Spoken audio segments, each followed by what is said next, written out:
So today we have someone who's in business, who's very creative, creates music, inspirational music of what slightly different kind.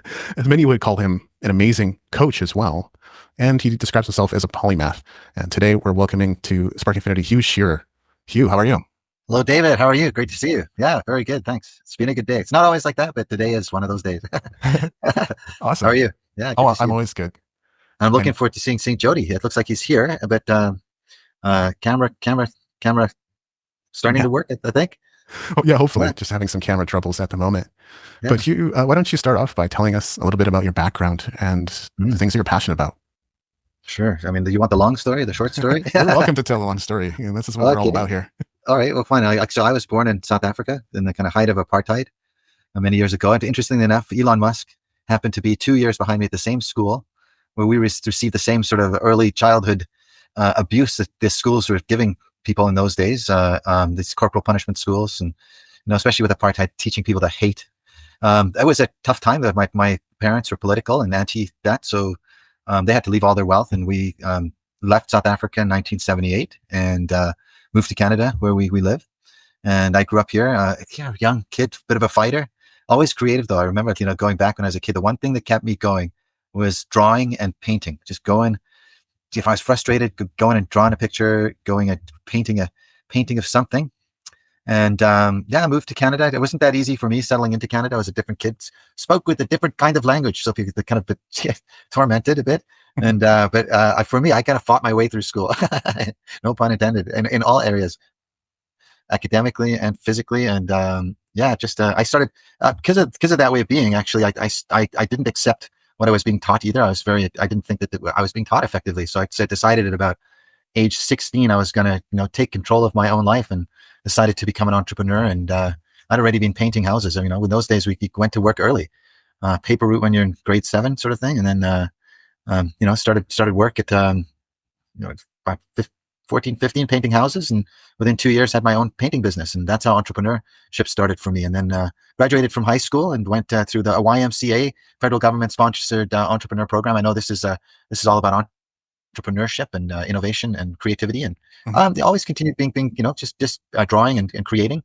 I finished that program. By the time I was 19, I was importing products as well.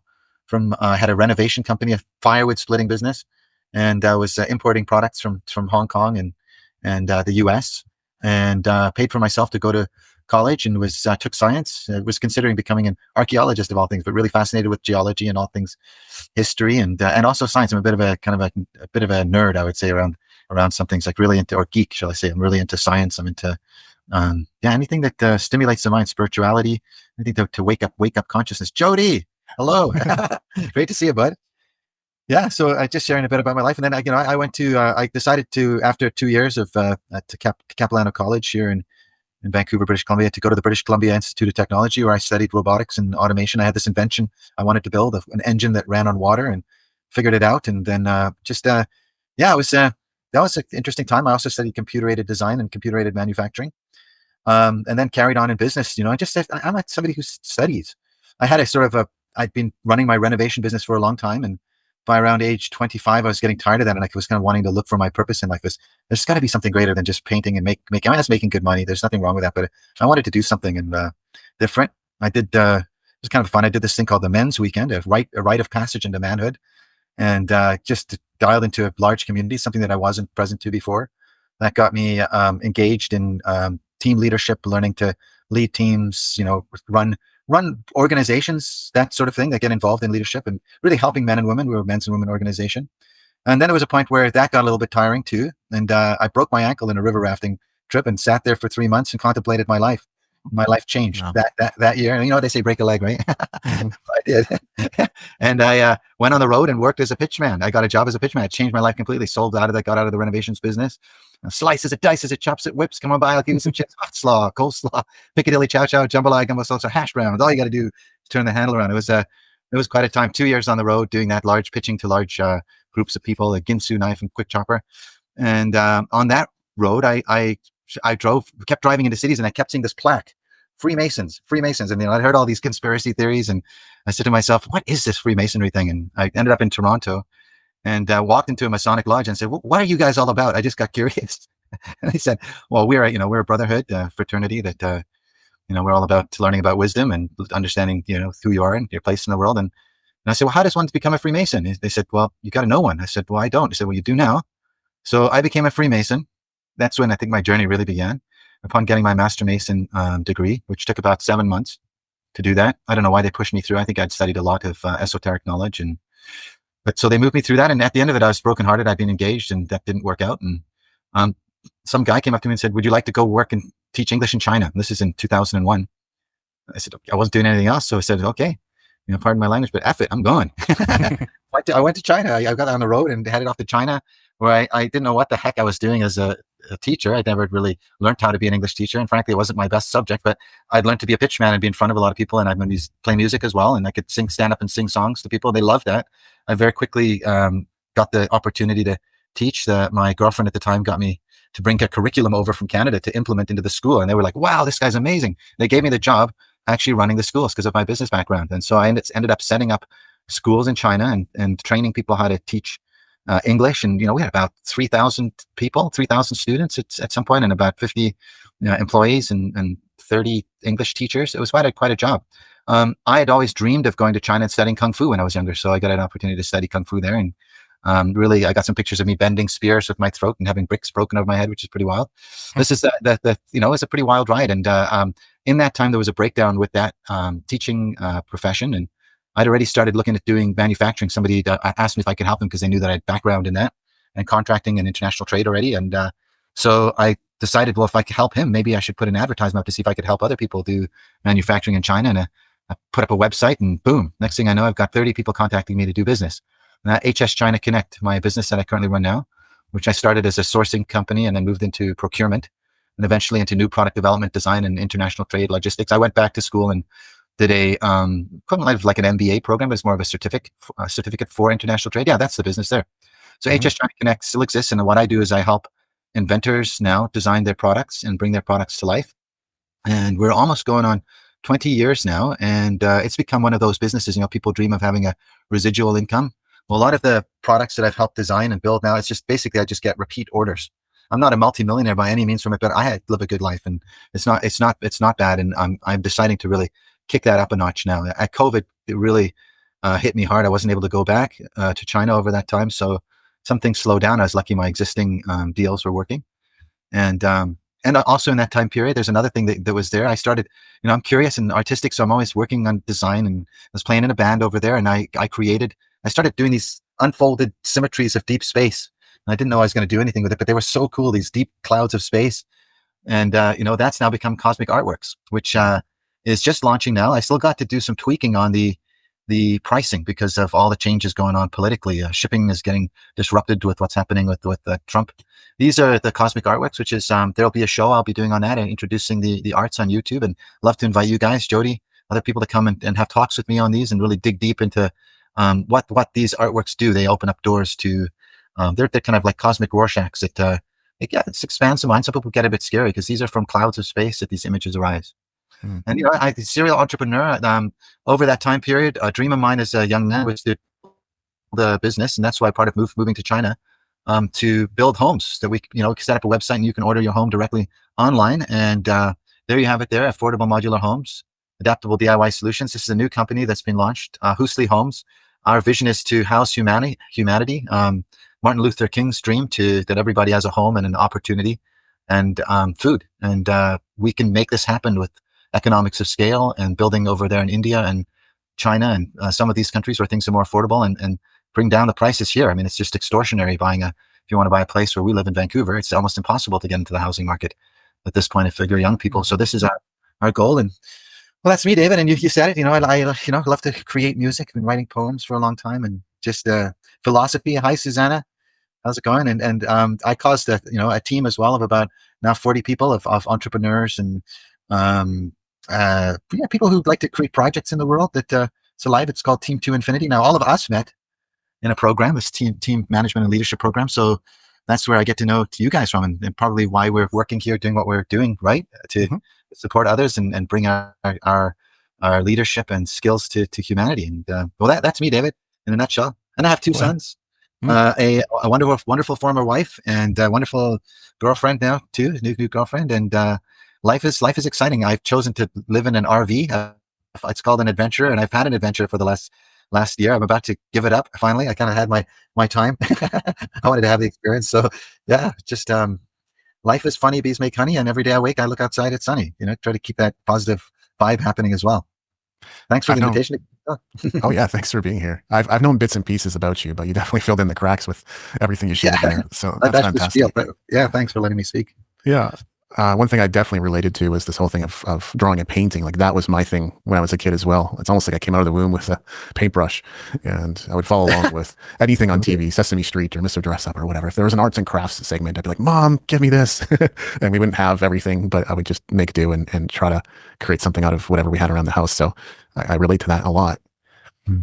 Another thing too is like, yeah, I went into a lot of different disciplines. I definitely have my focus this year, but I've gone into guitar and podcasting and live streaming and making videos and composing and writing. There's just many different disciplines that I've gotten into. So my question is, do you think there's any, like, as you describe yourself as a polymath, and clearly you've also delved into many different disciplines and are very spiritually informed or knowledgeable as well. So do you have any regrets being a polymath, or is that like the best way to live?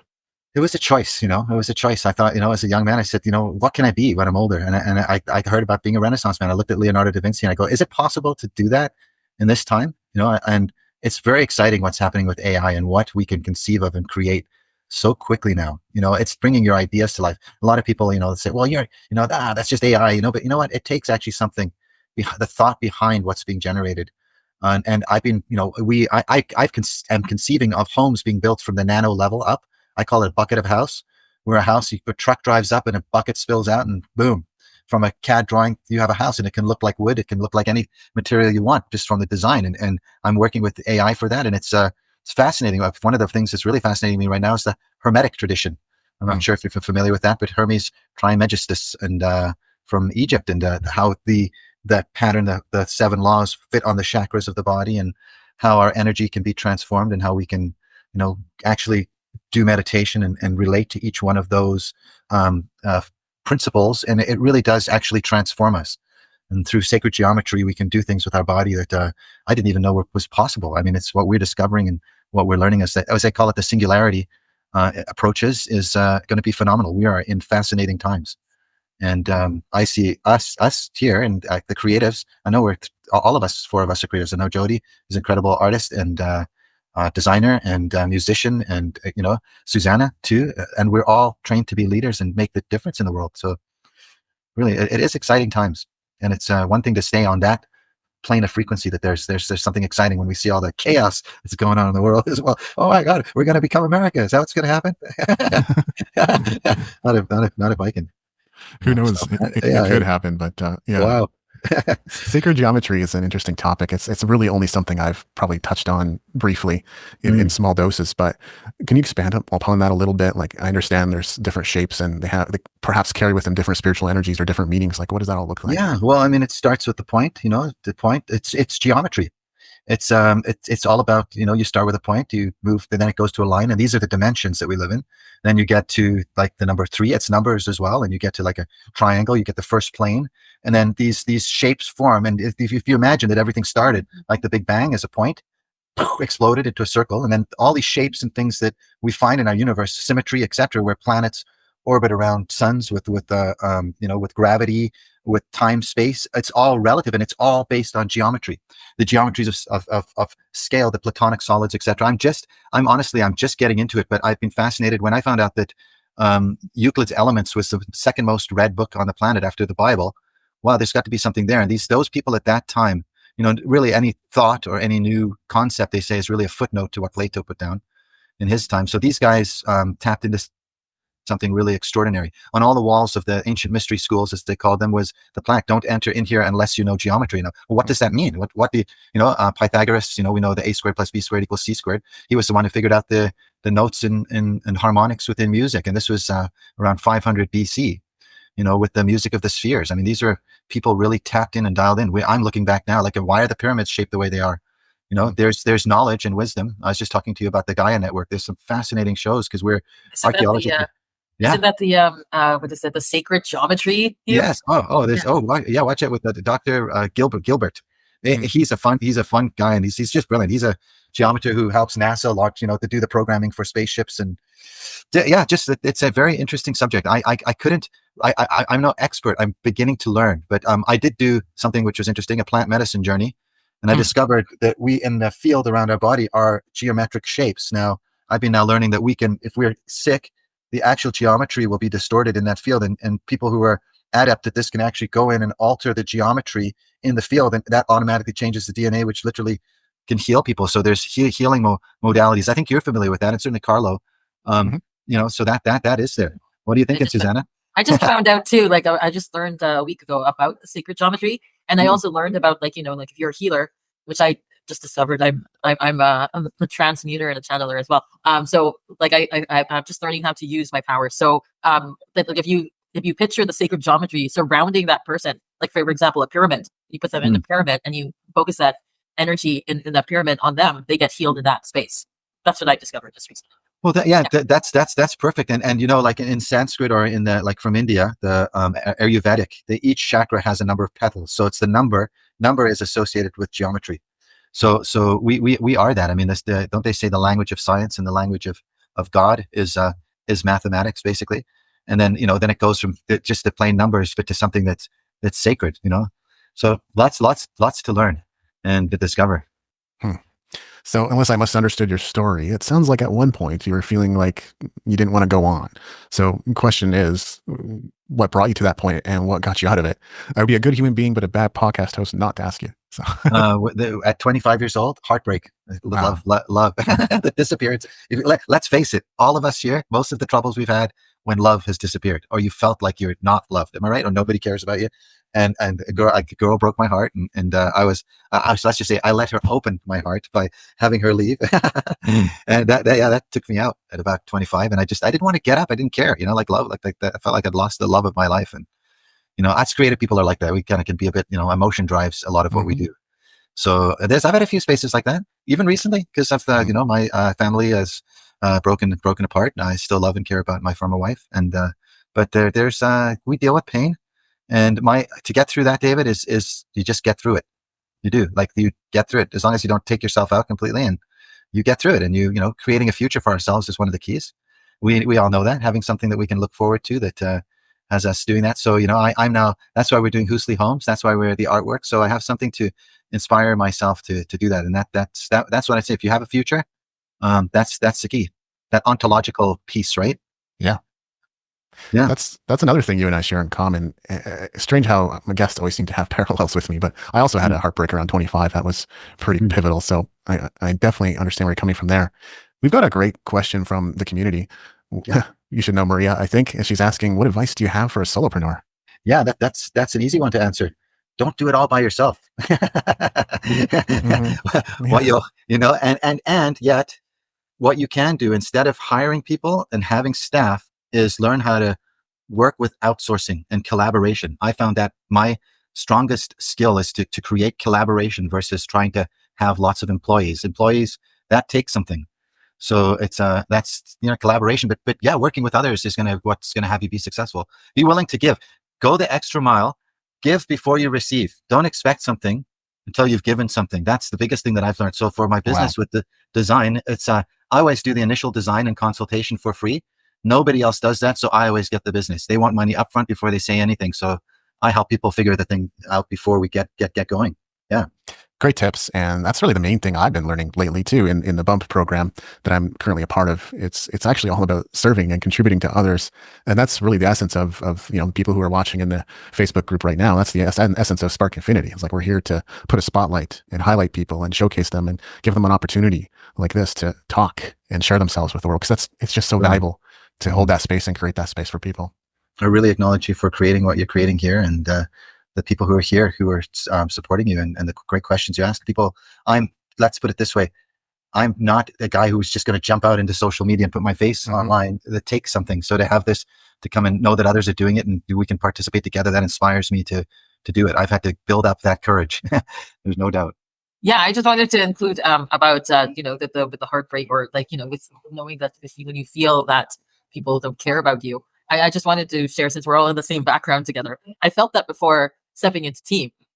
And I was in that part of my life where, like, nobody cares or stuff like that, at the lowest. And then, like, somebody just commented just recently on how I'm being right now. And I said, it's all because of team. That's it shifted the world for me. That knowing that, like, there are people out there who do care and want to be with you. And, it's just being in that live environment. And I just wanted to insert that, like, we all come from the background of team. And that's one of the miracles of team that I'm so happy to say.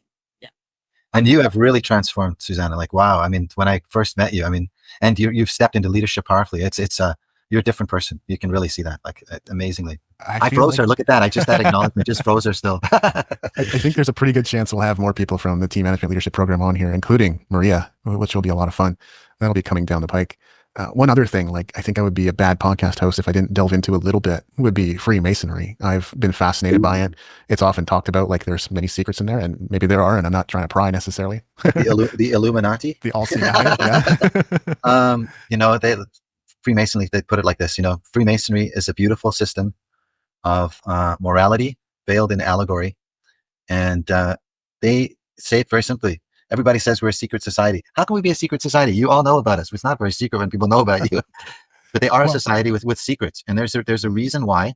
It's kind of like, I look at it like Kung Fu. There's martial arts where you can learn to fight, like boxing, kickboxing, karate, those sorts of things. But when you start to get to these higher level black belts and they get into more of the advanced metaphysical, philosophical, and high level training where you're learning how to kill somebody that you can do very quickly with one blow, they're not going to teach that to everybody.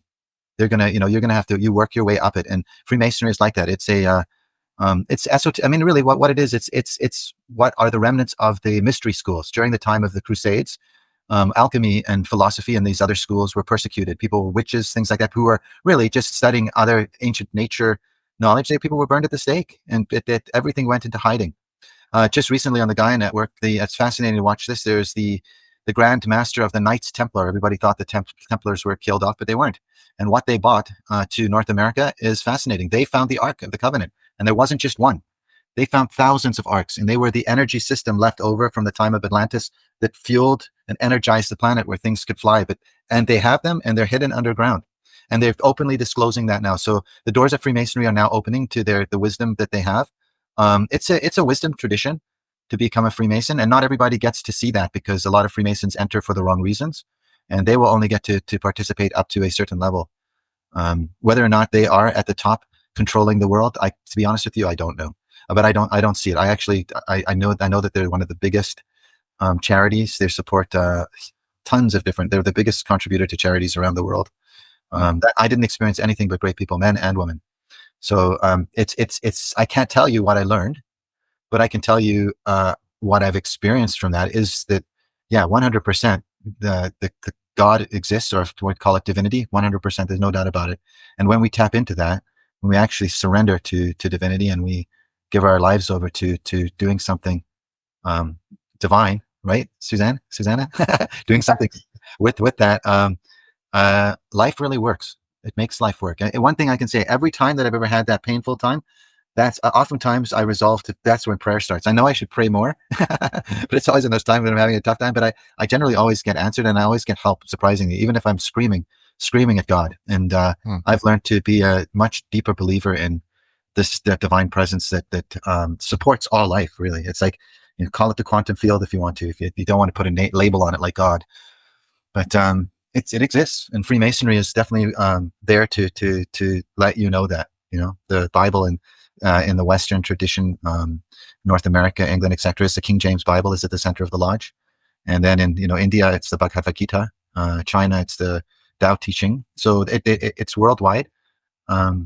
Yeah, when you see someone and you can see their ring or something, ask them. It's a beautiful system of learning where you get to learn how the elements of being a Mason can be applied philosophically, and remember, the Masons were the stone builders. They built the cathedrals, sacred geometry, and all of that to house really divinity, to house spirituality, to house for the spirit.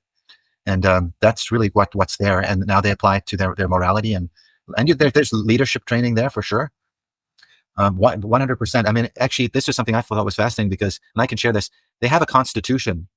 And I only found this because of that, was that the actual constitution of Freemasonry is basically the American Constitution. So the founding fathers where would they have learned about even what a constitution is at that time? Because it was always monarchy prior. So Freemasonry is the first place where democracy arises, and then they keep that tradition going. So, and that's their aim, is that if at any time civilization falls, it will always be able to be built back up, because that's where civilization is kind of kept, in that society. And I've learned to honor that and respect that. As much as I didn't step over any boundaries here to get myself in trouble. And I've seen nothing but good from it, from my perspective. I have a question here. How come you said that that they were burned at the stake? Were they witches, like the Freemasons? Yeah, they were considered. They were persecuted. They basically there's around I can't exactly remember the exact date. I thought it was the 1400s. I don't have my dates correct here, but the Pope at that time, they gained so much power. They were a part of the Catholic order. They gained so much power because of what they found in the Holy Land, that there was a time period that I've learned about, that if you wanted to change money, you had to go to a Knights Templar office to get money from Rome over to the Middle East. But that they controlled all of the sea routes, they controlled all the land routes, because they were the ones who led the Crusades, right? So they literally had the control of all of the routes into the Middle East, and so they had a lot of power. They were the first bankers. And because of that, they were persecuted. They were charged as heretics, and they were hunted down, and considered, charged that way. Yeah, it's a really interesting history. I thought Freemasons was just. I thought they were just. I thought they were just males. Like, they're not allowed. No. There's women. There's the Order of the Eastern Star. There's training for their kids, and so much. Is there a Freemason group for? Yes, it's the Order of the Eastern Star. Although she did mistype. Is there a Freemason group for women? So I'll reach out to you and send you some info. So for women with froze. Yeah, well, it's a men's and women organization for sure. One thing I will say that's tongue-in-cheek in its own way is the best place to hide anything is in plain sight. Yeah, isn't that funny? Yeah, that's true. Sometimes we just don't notice what we don't have language for, or what we see every day, and don't even pay attention. Yeah. David, I really love what you're doing here. It's great. Thank you. How much time does this normally run for? 30 minutes to an hour, but let's check in with Jody and see. Yeah, I want to hear from Jody. And if you have any questions, Jody. So good to see you, Jody. Good to see you too. Yeah, I think it's like a lot of things are misunderstood, is what my understanding is. Like a lot of things with Freemasonry, and it can be all to one's interpretation of how they take part in it and things like that. Because I have another friend that is also a Freemason, and I like his explanation of it. It seems like it's not for me, but it's like something that really jives with him. So it's like, I think it's all to one's interpretation of how to be a part of things like that, and why people are. It's like, whether it's like a belief system or a like you said, like a God or a universal figure that allows us to have something to believe in, to put hope and desire, I guess, into, whether it is self or it is outside of self. That's kind of what I'm taking away. It's one of the it's a calling. Freemasonry doesn't enroll people. It's not about, it's something you choose. You see something, and it's a what do they call those? It's like a sacred path. It's a path. You can go up to becoming a 32nd degree Mason, and it's a path. Sorry, it's a hierarchy. Yeah, but it's more like it's an initiatory path, like to learn about the levels of the 32 spinal columns. Like Jesus attained enlightenment at the 33rd, which is the brain. So it's like each one of those steps is an awakening your being. There's something they call the 7 liberal arts and sciences, which actually alludes to the chakras of the body. Those 7 spiritual laws. It's all within there, and so it's old. It brings a lot of wisdom from Egypt. It brings a lot of wisdom from Greece. And you get to, as you go through the different degrees, you get to learn about what was brought to humanity. I mean, I had no clue that this was the Knights Templar thing that I saw on the Gaia channel. I had no idea that the Knights Templar were, all of the 52nd degree Masons who were the founding fathers were Knights Templar. So the Knights Templar order I know does exist in Freemasonry, and it's something they were talking about that they have known on the Gaia network. They've known about the alien connection, that we're part of the Galactic Federation. The Earth just isn't accepted into it because we're just too violent here. We're too violent. We haven't, and it's going to be like they work on a different time scale, because things are relative in the universe. For some people, 100 years for us is just a day over there. So, but it's like we're not ready to be accepted. We're violent. We're actually, we shoot down peaceful beings that actually come here we literally kill them, because we make them out to be really bad. Dr. Stephen Greer talks about that. That's fascinating. But I didn't know that the Masons knew that. So they knew about this from Egypt, and apparently, and they knew about Atlantis. They knew about the Atlantean race and how that all came to be, how they came to Egypt, and when Atlantis fell, it all moved over there. So all that wisdom moved there to Mexico, to northern Tibet. That's fascinating. I'm just beginning to learn about that, but that stuff for me lights up my life. If I would get to yesterday with Dr. Gilbert, the sacred geometry guy, I was building what they call the Merkaba vehicle, which is in Hebrew is the vehicle of the Shekinah, the Holy Spirit, and how that moves. And you can two rotating tetrahedrons, around your body, and you can. They're saying, he says you can levitate. Like you can actually. This is how they move stones. They use, these guys were moving these huge stones for the pyramids using things that cause anti-gravity, and it has to do with sound and wave formations. And you see that the frequency. Where I think we're learning a bit about that in this I am divinity thing that we've discovered, which has been pretty cool, right? Yeah. One thing you briefly touched on there was time anomalies, and I've been delving into a lot of books by Frederick Dodson, some really interesting stuff in there. One thing he talks about is time anomalies and how he rolled back a full day. So he knew he was supposed to meet someone for a date that day, and he called her up and she said, no, that's tomorrow. And he looked at the papers and it was not the date he expected it to be. So, and I wasn't expecting to, wasn't looking for them, wasn't trying to find them. I've now experienced a few minor time anomalies to where I'm now curious to see what else could happen. Well, that's really interesting. I had thought about that a few years ago. I mean, if you think about when you're young, you see how relative life is, like the child from when they're born to 5, how much time they have, because their nature to time is such a short span. So they have lots of time. Where we get, for me, I'm 56, and at this point, it's like time feels like, wow, a year just went by. Oh my God, it's just like that, right? So fast, yeah. That's one of it's not of the 7 principles of the hermetics, but there are also 10 laws that apply, and one of those elements is the relative nature of life, and I think we see that with what we learn about in possibility, etc., and our points of view. I said our points of view even shape that. Kung Fu teaches that Tai Chi is to slow down time. And when you actually blanket the other person that you're fighting, time actually dilates, like it actually slows them down. If you move slow, but they're moving fast, but everything slows down in that process. But from an outside observer, they'd be like, that slow movement would throw that guy down fast, and boom, boom, boom, boom. It would look really fast, but for him, he's just doing his slow movements. Mm-hmm. So now, good conversations. I think I would have loved to come here again. We'll love to come again, just to actually dive into the artworks, or step into talking about entrepreneurship, David, or tap into some spiritual subject that that's just a opening of the door today, right? And I'm also going to be opening up a YouTube channel. I'm not sure what they call it, the Universe. Come and join me at the Universe. It's like the Broodiverse. Yeah, Jim Brood. Is that a podcast? Or it is, yeah. He's a comedian. He's a comedian, yeah. Is he popular? Oh, wow, yeah. He's pretty funny. Absolutely. No, we look forward to having you back here. And today has been a great conversation. Anything else for anyone? Did we leave anything on the table, Jody, Suzanna, or any closing remarks from you, Hugh? You mentioned about your Huslii homes too, and I just wanted to ask you about. I'm really fascinated with tiny homes, and I would love to be like sell some of them. So I might kind of reach out to you for a conversation or something like that.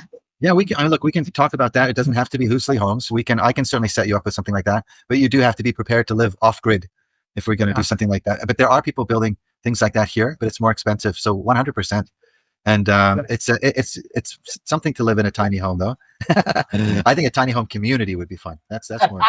I was actually thinking of a landmark, like tiny home community, or like a retreat center for people who would like to create that, right? So like have a whole village of tiny homes. That's my dream. To have like a village of tiny homes to use it for a retreat center, or like some like team events or something like that. We should talk to Dustin. We should talk to Dustin about that, because he's got a property in Caslow there. Yeah. And he'll let us. His property is perfect for that. I wanted to also hear how's the music going, Jody. When's the next gig? I mean, it's been, and by you too, David. When are the next gig? I came. Was it last year that we came and saw you? And yeah. Is something like that coming up again? Anything coming up?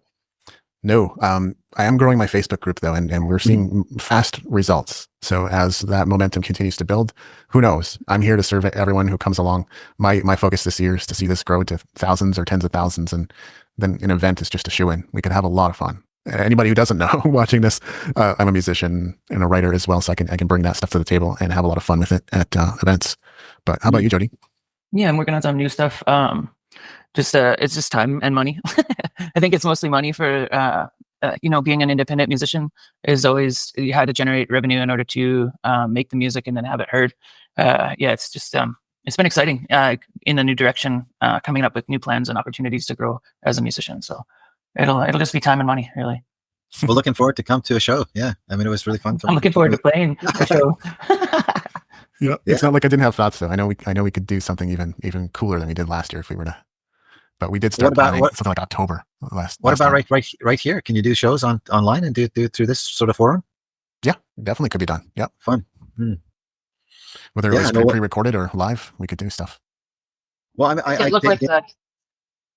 Go ahead. Sorry, I was going to say that it could look like this a night show, David. You have your music, then you have the segments, and then you have your music, and then comedy and stuff like that, right? So yeah. Jody's band playing there, and have a few questions and have a few hits as it goes. Why not? Lots of opportunity. We have the ability to roll videos in the middle of segments here, so we could totally do it. I really acknowledge you for putting this together. That broke up there. I was just acknowledging you for putting this together, David. I think it's needed. It's an opportunity for people who are getting, especially for entrepreneurs who want to be heard with what they're up to and getting their, and look, let's face it, as an artist, you're automatically an entrepreneur, whether you know it or not. Absolutely. You may think, I don't like business, but you're not going to succeed unless you're an entrepreneur as an artist. And so what's being created here is a great opportunity. And I'd love to come, if you've got new artist friends who are business people, and have those conversations that help them move that needle forward for themselves, where they're struggling, putting those plans together. And with things like AI and the tools that we're seeing there, I know you're an expert and you're working in that field, David, too. What can actually be created to support artists to get figure out a way to do that. And I acknowledge you for the books you're writing, especially at this time, because it's a bit confusing and it's daunting for, I think, for a lot of people to make it, not only in the arts, but also as entrepreneurs. So fantastic. Thanks so much for inviting me. Yeah, thank you so much for wrapping up the show. And for all of you watching out there, Sparkers, I don't know if that's what we should call you yet, but I'm working on it. Thank you for tuning in. We will conclude this live, and Hugh, we look forward to having you back soon. Thanks so much, Dave. Great to see you, Jody, Suzanna, all the time.